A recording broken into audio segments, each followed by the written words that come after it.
Alibaba and the 40 Thieves. Alibaba was a woodcutter. He was from Persia in the Middle East. One day he was at work in the woods when he saw 40 men on 40 black horses. They stopped near a huge rock. They had 40 big, heavy, brown sacks on their backs. Alibaba watched the men as they got off their horses. A tall man walked to the rock and said, "Open sesame." Alibaba looked and looked again. Something amazing happened. The rock opened. Behind the rock was a cave. The 40 men went into the cave with their sacks. Later, when the men came out of the cave, they didn't have their sacks. "Close sesame," said the tall man, and the rock closed. The 40 men got on their horses and went away.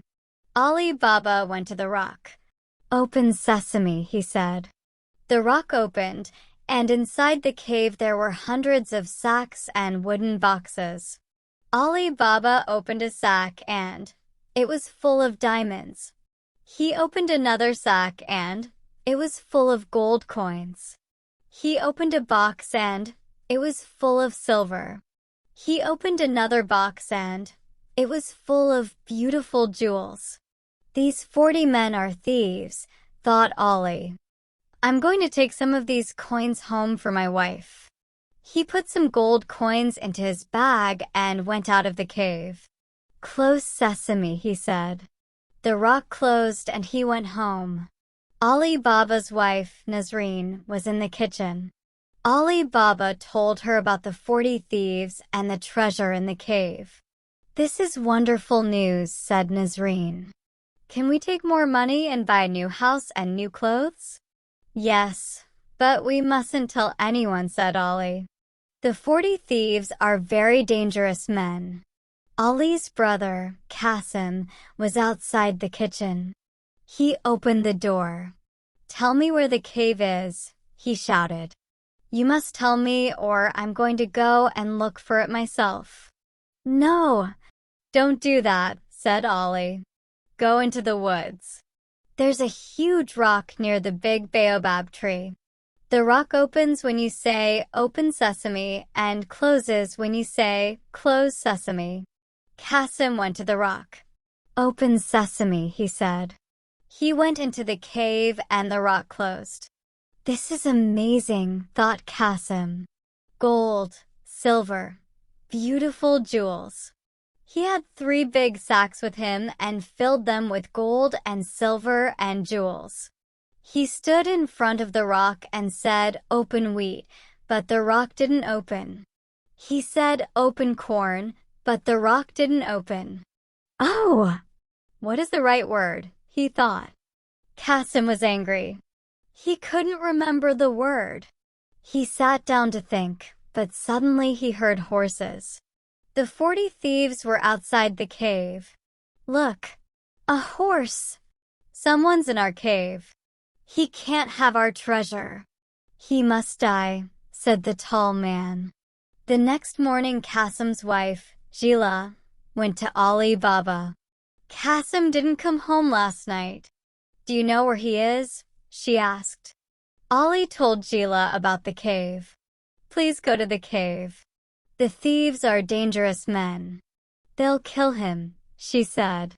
Ali went to the rock. It was closed, but he heard a noise. "Qasim, are you there?" he said. "Yes, yes. I'm here. Help me. I'm hurt." "Open sesame," said Alibaba, and the rock opened. Qasim was on the floor. He couldn't walk.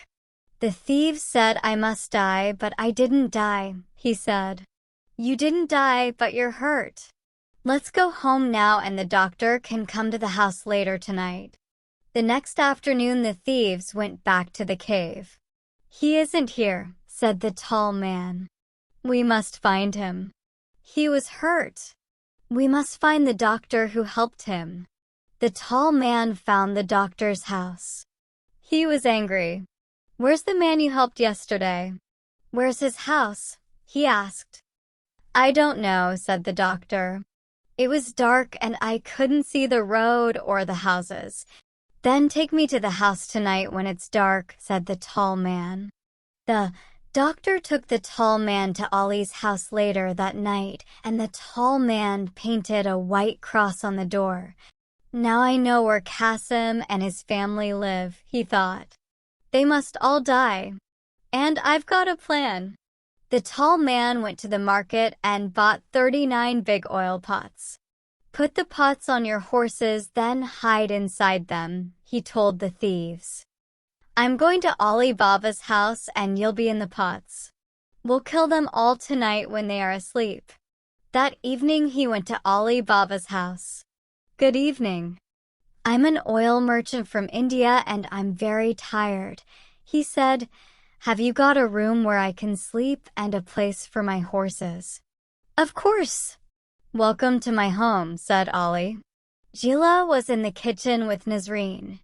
That man isn't Indian. He's Persian, said Jila. I don't like him.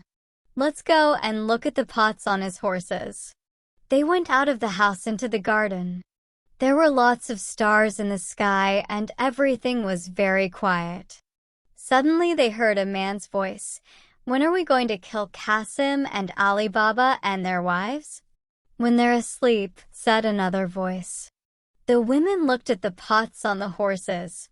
39 pots in their garden, 39 men in the pots, and 1 man in the house.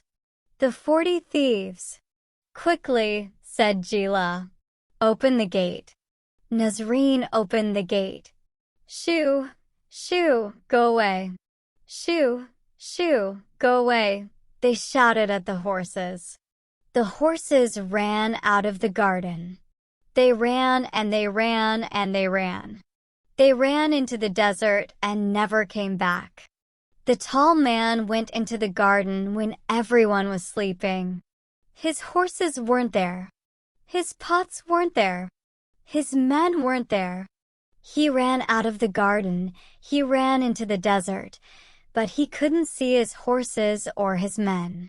He ran and he ran and he ran and he never came back. In the morning, Kasim and Alibaba woke up early and went into the garden. This is very strange, said Ali. The oil merchant isn't here, and his horses aren't here. Where are they? You men are very silly, said Nazreen. Yes, very silly, said Jila. The oil merchant from India wasn't an oil merchant from India. No, said Nazreen. He was the leader of the 40 thieves. Where are the 40 thieves now? Said Kasim. They ran into the desert, and let's hope they'll never come back, said Jila. Tomorrow you can go and get the treasure, and we'll give some to everyone in the village.